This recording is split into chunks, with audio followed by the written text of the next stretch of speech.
All right. Welcome back to another episode of Dogging It. Got my boy Molina Mike out at Derby City. How are things going out there, big dog? It's hectic. It's Derby hectic. It's good. It's good though. You How are look you, a little buddy? tired. I got to tell you, you got a nice clean shave going on, but you're looking a little tired. I So, am, man. you've But it's been going staying good up though. late partying? Yeah. Oh, I mean, I don't drink. I don't. Yeah, but staying up late, and I don't usually get up too late. I like to be in bed at a decent. And then no matter what time I go to bed, I'm always up at an early hour. So yeah, it's just part of it. We grind. We persevere. We rally, as some would say. Well, Justin Mason, Garrett Williams, thanks for joining us.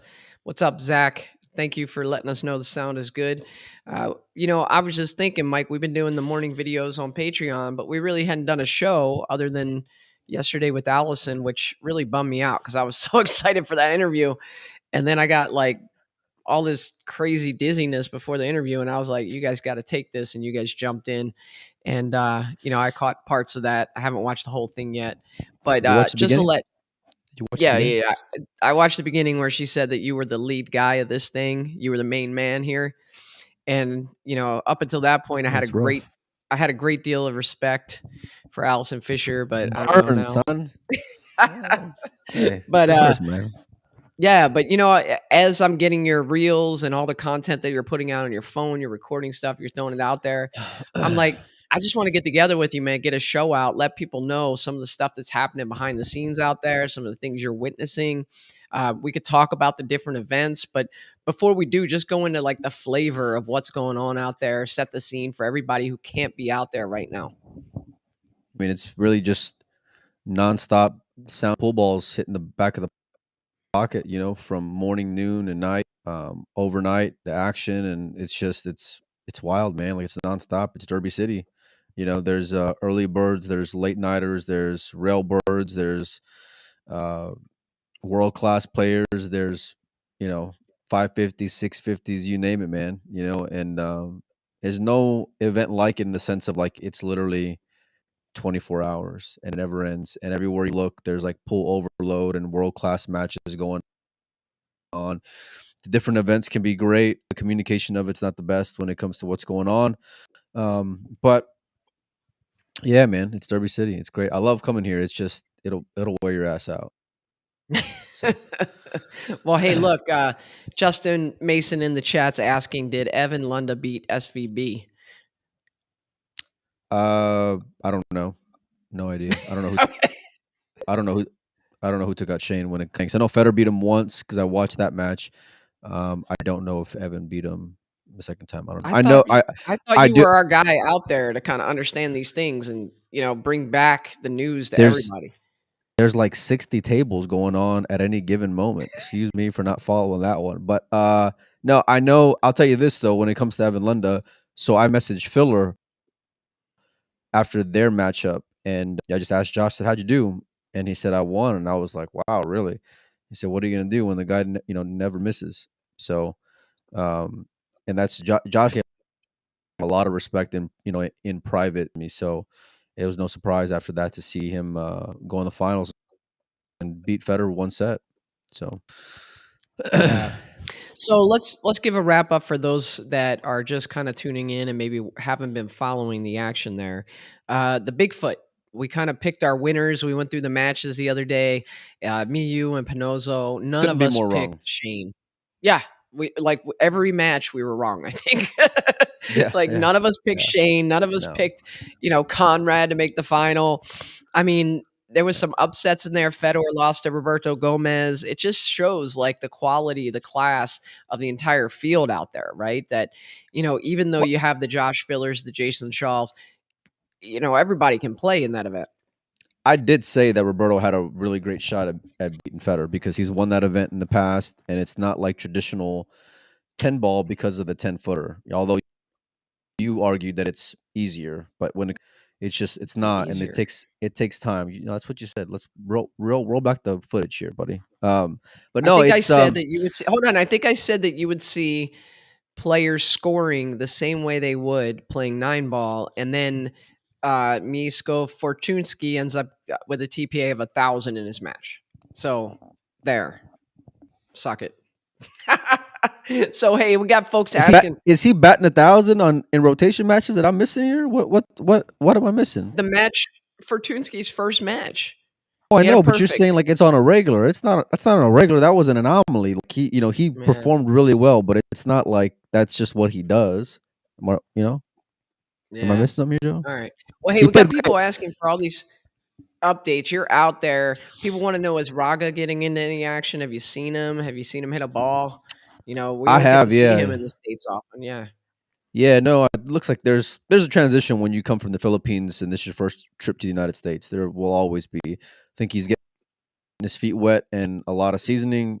Action wise, I'm not too sure. I think he's more. I've seen him more looking refreshed during the day, which is great. And getting into one pocket and banks, and you can tell that a lot of people were tighter pockets and a large field really make the event last longer than what it would have otherwise. I feel like with bigger pockets. Um, and yeah, but I mean, he's here. I haven't seen him get into anything. But yeah, man, it's been there's always something going on. Like it's the craziest thing. You look over and it's just like, oh wow, these two monsters are battling it out. You know. So, So what but who was your knows? take? So Shane takes down the Bigfoot. Did you get a chance to talk with him? What were the thoughts after that? Yeah, I mean, it seemed like Shane was in the bracket from hell. But he ends up with the softest draw on earth. But you face Max Eberle in the first round, which out of all the players, that probably would have been the guy you want to face the first round. No disrespect to Max, but especially if you're Shane. And I talked to Max a little bit too, and he just could never get it going. He said when I was breaking, in practice it was great, and then as soon as I started breaking when the match started, I just couldn't make a ball. So there was a lot of adjusting. It seemed like for a lot of the players, and Shane included. But like I told Max, I said the one thing about Shane is that he's always got his ability to muscle it. Like he can finesse it and try to drift the two balls behind the one and the side. But if the rails come off or the wheels come off rather, he can just muscle the rack like old school and just whack at it and take his medicine. Whatever happens, happens. And you saw him that at times throughout the event. He beats Max, goes on to the second round to face Jason, which the three of us had Jason winning that matchup because of the way he looked against Sky. He looked dominating against Sky. He looked like he was Mm. just, it was his event to lose. It felt like for a lot of us. We thought we were going to be on a one-way train to see a Filler or Shaw final, but it seemed like neither one of them could really get it going. They both struggled. And at the end, Shane just kind of got more opportunities, it seemed like. You Yeah, well, congratulations to him. That's a big win right there. The know, Bigfoot challenge. 16,000. Let's Yeah, 16 grand is no chump change for sure. And while that one doesn't count towards the master of the table, right? It's only the banks, the one No. pocket, and yeah. So no implications there. But let's talk about the banks. So for the second straight year, Fedor Gors runs through that field and wins the banks. What overall, what were you thinking about the banks? Who else played well in that event? What were you impressed by? Yeah, I mean, usually we say the cream rises to the top in big events, but Banks is kind of the redheaded stepchild of it seems like, and I thought there was a lot of players who were going to do really well, like Jason and Scott Frost, Tony. We saw him in the final three last year, and Tony and Jason were nowhere to be seen. It ended up being like Raid Shabib and Evan Lunda were the final three, along with Federer, who still had a buyback. So it kind of you know for Federer's sake and hope, going into the final three players. And but Evan showed his class when it comes to banking and his poise on the TV table. He ended up, I think, with Federer, he only made one ball. So, and then Federer just came back like a monster the second set. But yeah, I mean, over 500 players, I think there was in the banks, and for him to take it down back to back is strong. It didn't seem like the table was really phasing him a whole lot. It wasn't phasing him in pockets. It was just adjusting to the TV table. But a lot of players had that adjustment. It seemed like. Yeah. But it's weird. And It's so weird though because like they don't really get any time to play on it because it's like it's foot for the first few days, and then they switch the table. So it's like you never get acclimated to playing banks in one pocket on the 9 footer until it's like already deep. Oh, You know what I mean? I didn't even It's think like about that. Yeah, yeah, yeah, yeah. Like you're getting adjusted at the end of the event on the TV table. So yeah. Hey, before I go into the one pocket, I noticed your reel that you put up where you were walking down from the hotel room, went into the tournament room, and it's kind of cool. You did it in like time lapse or something, so it was like real fast motion. yeah. But it looked like there were quite a few vendors there. Somebody asked about that earlier. Give people a feel for like what that situation's like. If you got people within hours of the event, maybe they can make it there for a day or something. What's the vendor situation there? Yeah, it's a lot better than what I've seen in years past, I'll say that. There's uh the usuals are all here, guys. You see her every year, like Jacoby and Davini. You got Joe out there selling cues, and of course Blackburn and Lomax out there doing cue repair. Other vendors like Jamie at Off the Rail, Hustlin Booths here, Premier Billiards. There's a few, so it's great. I mean, you can buy cues and buy apparel, and support those guys who are coming out here and making the trip. And I'm sure it goes a long way for them. I saw Mike, the custom cue maker, so it's great. There's always guys wheeling and dealing, whether it's at a booth or amongst themselves. So yeah, there's just it's Derby's like everything pool. Like I mean everything, just So obviously in a with the morgue. one with with the one PKT gear that you have, do you Yeah. have anything you're kind of selling out of a suitcase on the down No, low black market? no, I used to have a booth, and then it kind of got bottle capped at the last minute, but it was my own fault because I didn't reach out to Chad until late in December. But we got a lot of new designs coming out, which we're excited for, and we've been taking Chris Reinhold, and we're excited to get those up on the website pretty soon as well. So So people are still asking about the banks. One Josh Sotelo wants to know did Brumback play, and before you go on he did before you not. he didn't play. Okay, fine. Mm, And sorry. someone else, where was it? Oh, James Newman wants to know any impressive or surprising banks that stood out, like maybe four railers or anything like key shots like that. Anything you saw, witnessed? Just a ton. You name it. You saw it. Clutch. Clutch battles. Guys coming from 2-0 deficit down. Like I think Federer was down 2-0 to Roberto, if I'm not mistaken, and comes back to win. Um, what else? Obviously, the Fuller and Evan London matchup was a big surprise. Gerson Martinez goes deep in the banks. He loses to Federer late. It was really weird. And on the Brumback, I actually had this really cool reel with Jason that I haven't put out yet. But Jason gave a lot of credit to John, and even like with all his success, I'm not gonna spoil it too much, but he came out here. He was watching the Brumback video, so he's still a student of the game. And yeah, Brumback's like the goat when it comes to banking, so it's pretty cool. Heck yeah! And speaking of the Yeah, goat, Paco brings up your picture with Efren, which was the funniest picture I've ever seen in my life. yeah, Efren's no. standing there, looks like he's sleeping, standing up, and you're looking to this way, like it Well, was like hilarious. yeah, because he's walking past, and I'm picture real quick, and I was just gonna take a normal like selfie, and yeah, this guy was like, "Hey, do you want me to take a photo?" And I was like, "I don't want to be there to like snap and then move on with life.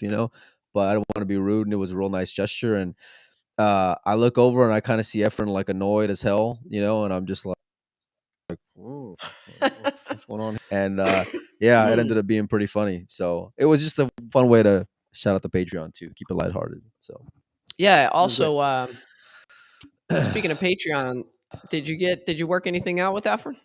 We were talking about something earlier. I don't want to spoil it, but No, no, not yet. I'm gonna come still on, talk get to. on that I'm gonna talk to Rolando and see if we can get some Efren merch. memorabilia to give away to our Patreons. Yeah, That'd fingers be awesome. crossed. Yeah, yeah. All right, guys. So stay tuned for that. Now let's talk One Pocket. The One Pocket event. What's it down to? Like maybe a few dozen left, maybe 40 or so I'm people. You think?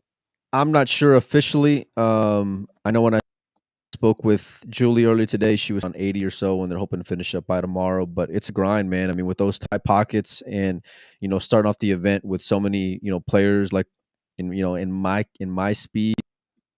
so to speak, it can really make firms, even though you're playing races to three, and they do as much as they can to, shorten the game when it comes to limiting fouls and things like that and being the negative. But um, yeah, no, I mean, the biggest prize was Federer, defending champion. Um, Loses to Roberto, which he got a pretty sick draw to Federer's defense. He got a pretty tough draw. Faces Roberto, loses, and then John Schmidt just knocked him out a little bit ago, which was incredible match by John. You know John could what play some one pocket. you didn't. Nobody on earth said that until they saw him play against Oscar. Like only until they I saw said him it play. You bet on would you have bet on John beforehand? when him and Oscar. Yeah, I thought that was pick'em. I mean, I knew John could play, and not only that, I've talked to John pretty recently and knew that that's basically the only game he's really been playing other than straight pool, obviously, which he's always going to play. But he said, "Yeah, I love just playing one pocket these days. I don't even play rotation anymore." So he's told me that a few times, and so I knew he was coming in gear, and he played really well against Oscar, and so. I don't think it's a huge surprise. I think this goes to show really the against Federer or talent against and Oscar. against Oscar. But Okay, what I'm saying is I think this just goes to show that there's a number of pitfalls that you can run into in the Derby City One pocket, right? So even if you're Fed or Gorse, you won it last year, you're in the conversation for best one pocket player around these days. You still got to get by people like John Schmidt, you know, just really good one pocket players that are in that event that could be a stumbling block for you. I don't know who ended up winning that Justin Hall Scott Frost match, but I think Justin was up Justin. 2-0 on Scott. Justin did win that.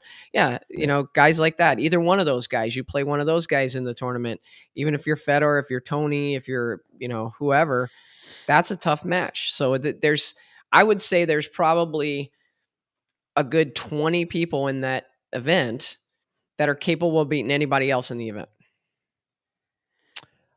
I in a agree short with race you. one pocket. I agree with you, but I don't think. I mean, nobody against Federer. Even John will say the same thing. He knew he was a big underdog, and it's not even like that he respects Federer's game. He said it pretty candidly. He's like, I put these guys on a pedestal, guys like Federer. And rightfully so because performing over the last 2 years or seeing him in the States dominate. And the one thing with John, it's never been his ability because John is a phenomenal player and he's great watch. Probably the best pool. If you ever get a chance to have a conversation with John Schmidt, you would thoroughly enjoy it.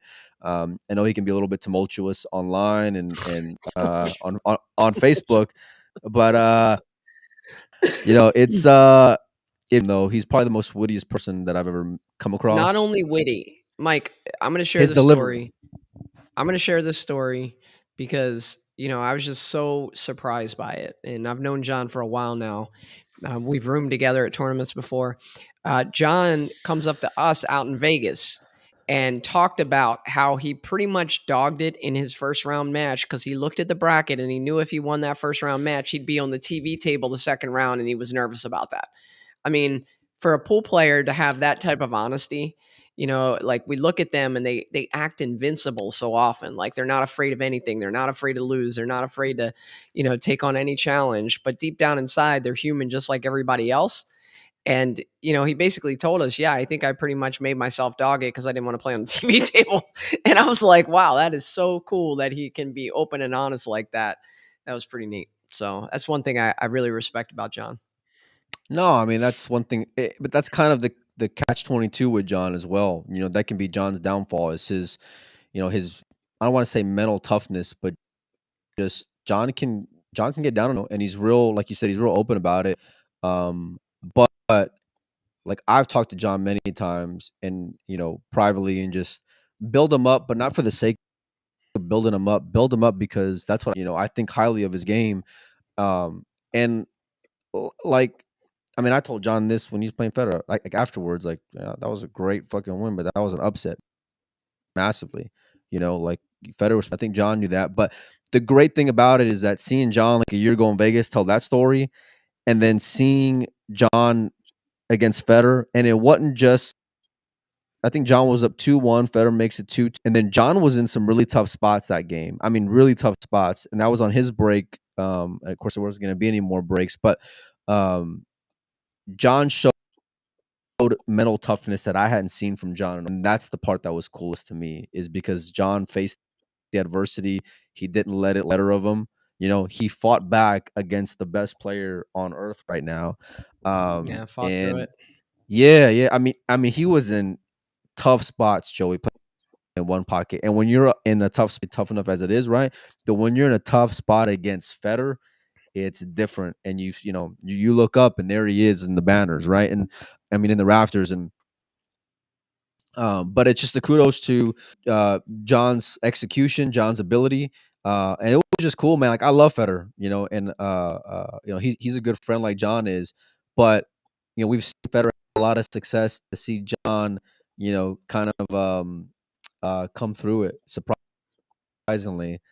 And on top of that, he had the easiest of draws. He faced Roberto, beats him, which Roberto handed Federer his first loss. Then he faces Federer.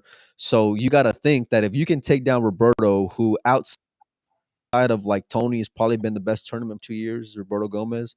Um, if you can take down Federer and Roberto back to back, you got to be at least the top 3, 4, 5 favorite to win this event now. Like now there's expectations with John. I feel like, and it seems like he can face him head on and come with it because he came with it.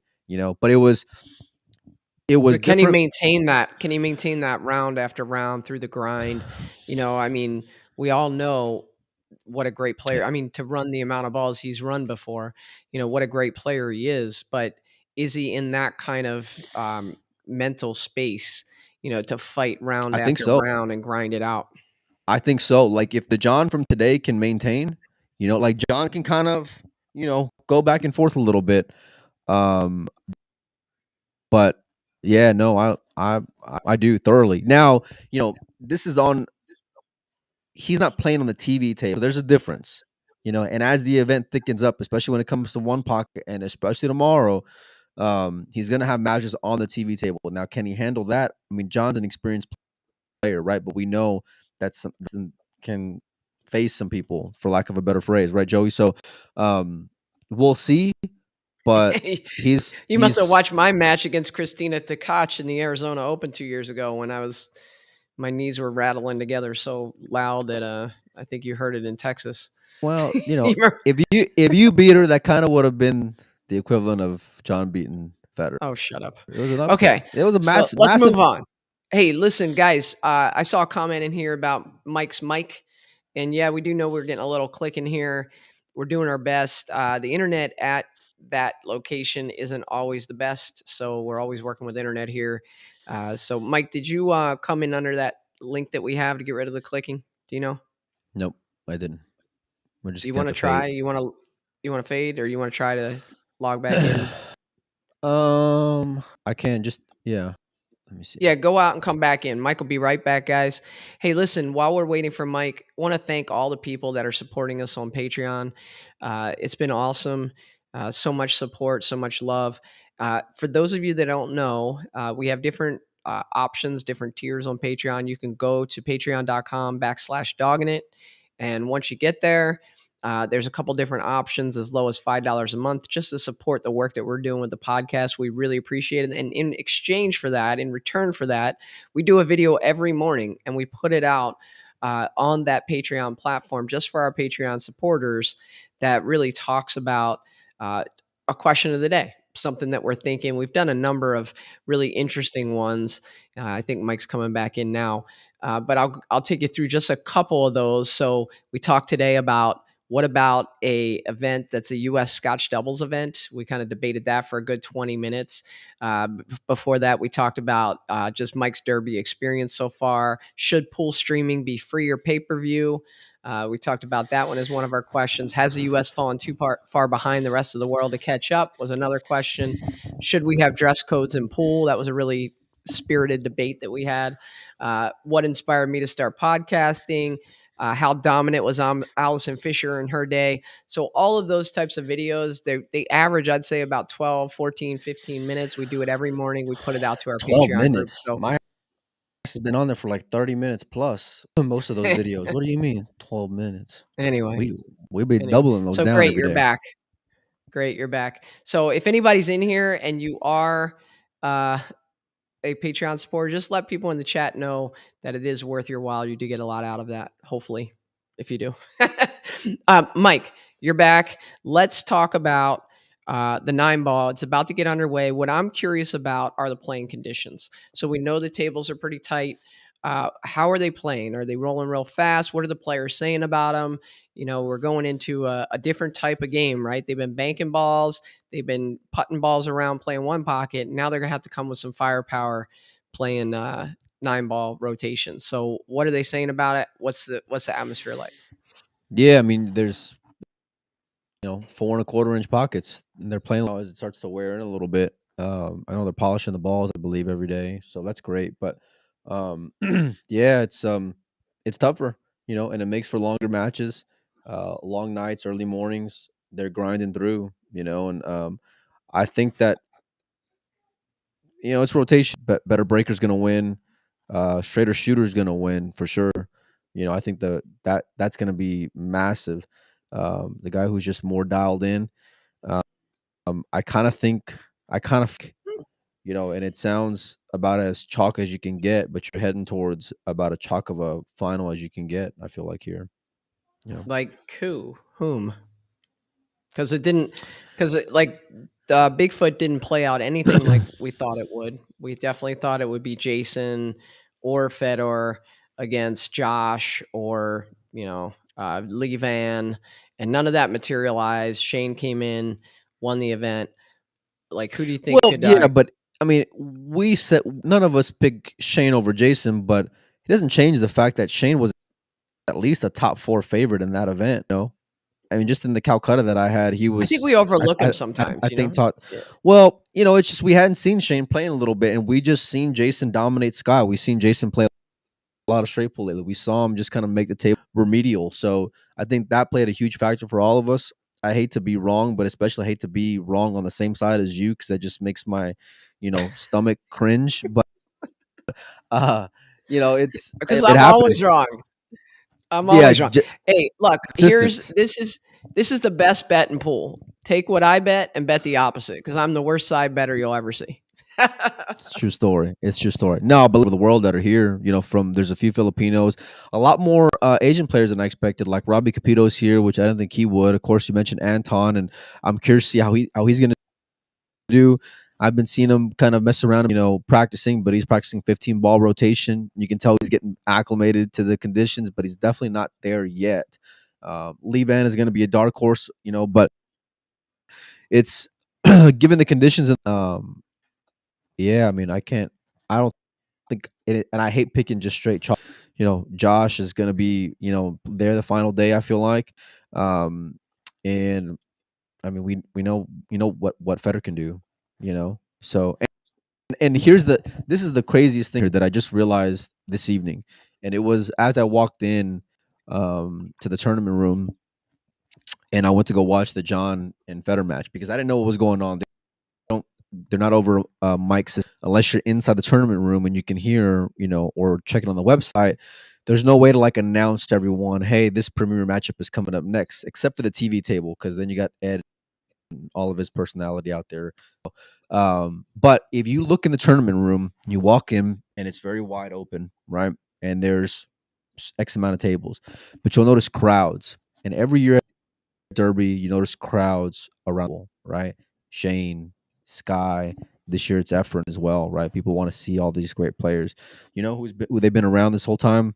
Federer. Every single time. If you look where there's a crowd every single time. While there's all respect to Sky and Shane, but it's like a fraction of the people as they're playing at the exact same time.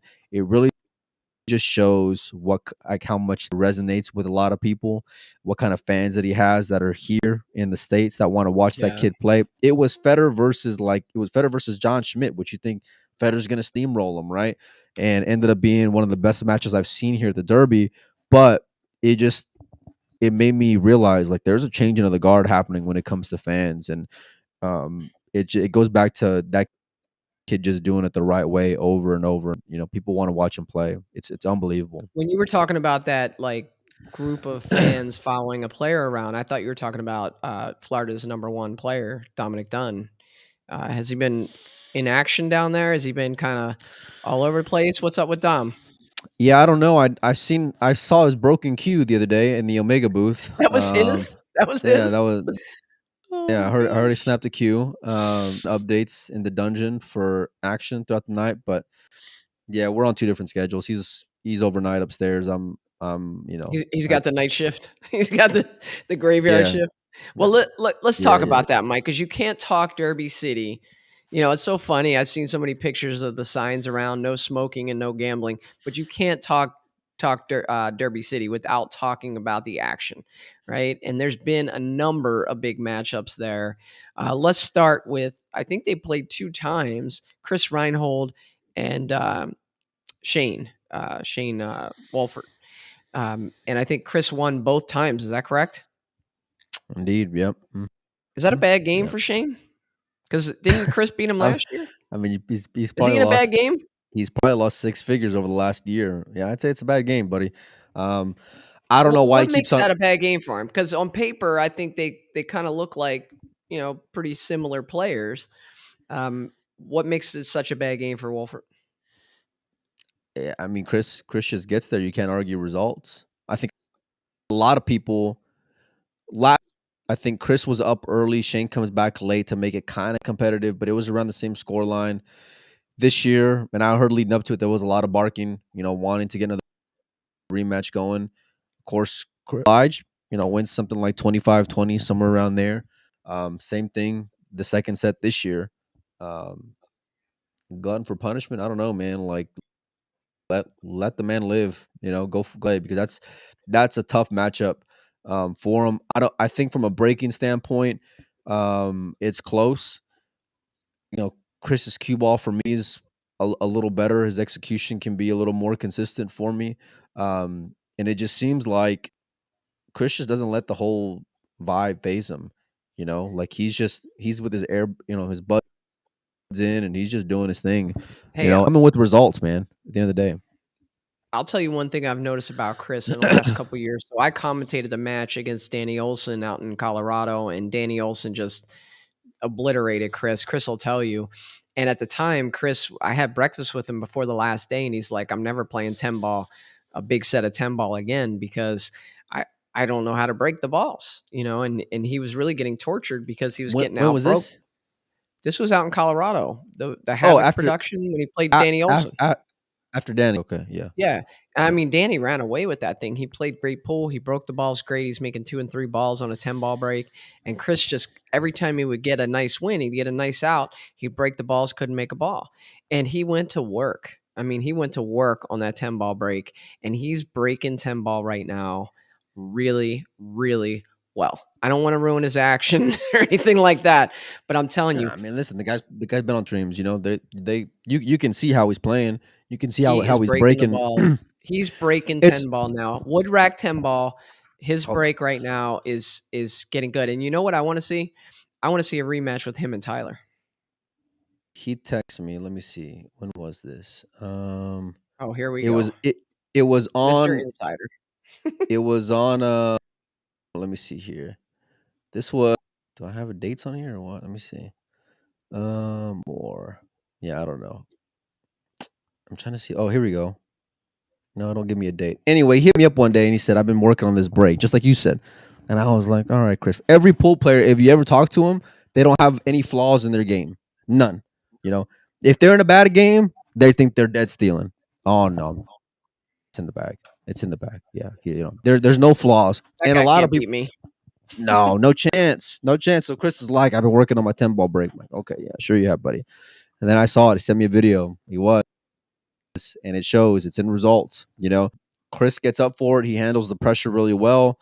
I don't think it weighs on him at all, the money or the moment or playing on the stream or any of that.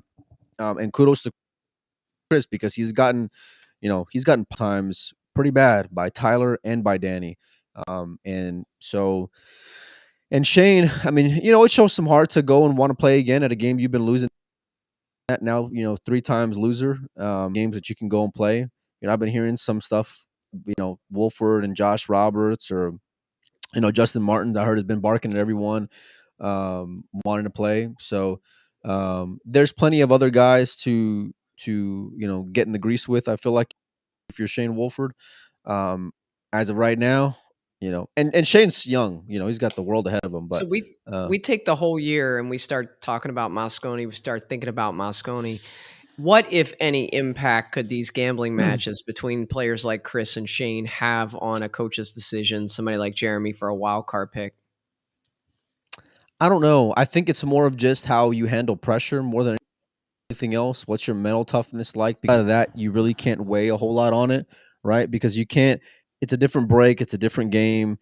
You're racking the balls for yourself. The conditions are completely different, even though you're playing on a 9-foot table, right? An action room in wherever we are, Kentucky, versus playing on a matchroom stage under the bright lights. It's night and day. Um, so, but I think it's more just composure, how tough you are, what your heart is like, if you're a fighter or not. I think those things, and a lot of that's intangibles. Uh, but it's more of like where you are today in those categories, you know. And we've seen guys, I mean, great as Danny whooped on Chris, and he did because it was really bad. I don't think anybody will put Danny, ahead of Chris when it comes to Mosconi Cup talk, with all due respect. So the games matter. Condition. It's like Tony's an Yeah. amazing player, but Tony wouldn't stand a chance playing rotation against some of these guys. But they wouldn't stand a chance playing him in one pocket. So the game makes a huge, huge difference. So I want to talk about a few more of these matchups, these gambling matches, because you might have some insight on those. But before I do, we did have a question in here about who may be leading in the master of the table right now. I don't know if it's too early to tell. Do you know someone who lasted pretty long in banks and might still be alive in one pocket? Because obviously Fedor did not Josh comes last to too long. mind. Yeah, no, Josh Fedor. Josh. Yeah, Josh comes to mind. I'm trying to think of who else. I mean, Evan. I know Evan lost to Blaine Barkis already in one pocket, and he was in the finals of the Banks. So I don't know if Evan still has any more firepower left when it comes to buyback ability. Yeah. But yeah, I don't know. I honestly don't know. Scott's already out. I know Scott had a little bit of a run in the Banks, but he's out of the one pocket already. Scott Frost. So yeah, yeah. So, I mean, and it's only getting Yeah. it's only up there. James Newman says Shaw finished tying the Banks. Well, if that's the case, then Josh and Jason will probably be close to being up there. Even though Federer's got a and that's certainly right now he's probably in first place. Losing in this round to John is certainly going to set him back some. If these other guys make up ground in the one pocket, so we'll see.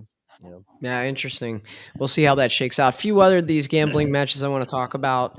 Um, let's talk about Justin Martin and Shane Winters. What do you know about that matchup? Hey, listen, man, Justin's been coming real strong ever since Philippines, wanting to play, wanting to gamble. Um, and yeah, that was a great game for him. I think Shane went up like 3-0, and then I came back like an hour and a half later. It was like 15-7. Um, Really? Wow. yeah, yeah. I think Winners made up a little bit of ground late. And I heard that they may want to play again. I don't know how true it is. I'm not my pulse isn't really my fingers not really out, to be perfectly honest with you. But when I saw Justin, and having talked to Justin a lot last year, casually here and there, he looks like a different guy. He looks Yeah. tougher. He does. He looks like he's ready for it. It seems like, and I'm curious to see how his game's going to progress. Sean says that Nick beat Lucas. I'm surprised there because Nick hasn't booked a winner in a long time. So I'm I'm sorry That's our there. boy, Wow. man. Why, I why know, are you but talking to listen, and Hey, I'm Nick, saying if that you're in here, he's usually confidently. watching. If he's in here, remember, Molina said that, not me. I have belief in you, my man. So I'll see his Nick ass in De a minute. I'll tell Leon, him the we're, same thing. we're talking about Nick De Leon and Lucas Varner, and Nick wins that apparently, according to Sean. Um, Zach McGraw says that Anton Raga is about to start a match against Jesus on the Omega table. So you might want to check that out if you got the Omega TV stream. Um, Tommy Medina and JRB, big money match. Wait. What? Oh, Anton and Jesus? that's what he said. Yeah, that's what it says. Zach, tell us more. That don't make a whole lot of sense because Jesus has been backed by Carlos, and Anton came over with Carlos. Well, I don't I think don't know about Jesus that. is still backed by Carlos. I heard there was like a I'm here. I'm I'm just I'm saying. I I'm heard there was I'm like I'm a here, little something buddy. something. I I'm just heard here. there was a little something something there. Okay. Well, we'll find out about that, Zach. We'll have Molina I'm go here. down there and No, stick no, his no, no. nose I'm in that not. and I'm see what not. he can I'm find not. out. I ain't sticking my nose in shit. I'm just saying what I that all what I just said is all I'm gonna say. So Yeah. See, Sean says he's not with Carlos. I'm I'm here. Yeah, I'm in but the you don't know building. nothing about it. Okay. So let's talk about the poker player JRB matching up with Tommy Medina. What'd you hear about that match? A lot of money bet on that match. Yeah, Tommy always gets in good. Tommy plays really well. Tommy gets in good games. I think he was giving He's up a been ball. playing, getting weight. He was getting weight. So Tommy was getting weight yeah, from yeah, JRB. yeah. Tommy gets in. Tommy is a really smart guy. I'll put it like that. I don't want to talk. I don't want to talk a whole lot about it, but yeah, Tommy. Zach says doubles match. That makes more sense. Raga and Jesus in a doubles match. If they're playing doubles, that makes a lot more sense than them playing each other. All right, we got to find out. We got to get you down there, Molina. Post something on Windows. When Molina gets downstairs, if he finds out the scoop on that, obviously it'll be up on Windows Open. You guys know how he rolls. And then finally, what about the Hunter White Sergio Rivas? Didn't they match up a couple times? I thought Hunter was in a really good game. It was Hunter came back and won the first match, and then I think they played another night, and it went Sergio's way. So um, it's tough. I don't want to. I don't really like talking about how great someone plays or don't plays, and I don't want to knock anybody's you know what they got going on. So it's yeah. It was on the Omega stream, and they played on there. And but I'll say this: I liked Hunter a lot in that game. I did. So Yeah. I would have barely squeaked by the first night, and then I would have gotten robbed the second night. So I've seen a couple comments about Hunter getting arrested. You hear anything about that? I've heard, but yeah, I don't know, no idea. Again, Oh my it's like God. it's a different it's upstairs and downstairs, buddy. Dude, So oh, I can't believe Sean Santoro. He's been making some comments in here, and I thought that he was a pretty reasonable guy. And then he says he hears you're a 695 Fargo, so obviously he's mm. misinformed. Saw Sean play at the expo. I'm No, not he getting said any you're a action. 695. No, I He know, said I you're a know, I 695. know, I know. I would I If he's would seen you play, he must be blind. yeah, I would. All right, so what's from here, Molina? What's your next course of action? You're going downstairs. You're getting No, no, in no. I'm there. going We need downstairs a and I'm little gonna. more dirt on the gambling matches. We need a little more dirt. No, listen. You can't put anyone's business out there, and I'm not gonna be the one to do it. So I'll generally speak about it when it comes to other stuff about gambling and people getting their money and all that stuff. I'm not Well, gonna maybe do we'll it. do So that on our Patreon to a yeah, limited group. yeah, definitely not publicly. That's for sure. But no, I'm gonna go downstairs. I heard Efren and Phil are gonna play, and if they are, I have not streamed a match yet, but I got this in hand. And if they are playing outside of the TV table, I intend to go live for it. So if no one will be, so that's where my ass is going Nice. right now. So filler Awesome. Efren. All right, guys, you stuck with us for 45 minutes or so. Thanks so much for the support. Remember, if you guys want to support us, you want to help Molina and I get to more events, hit us up on Patreon /dogging it, patreon.com /dogging it. We put exclusive content on there every day for you guys. We appreciate the support. We appreciate the love. Molina, get down there, get us a scoop. I'm on the way.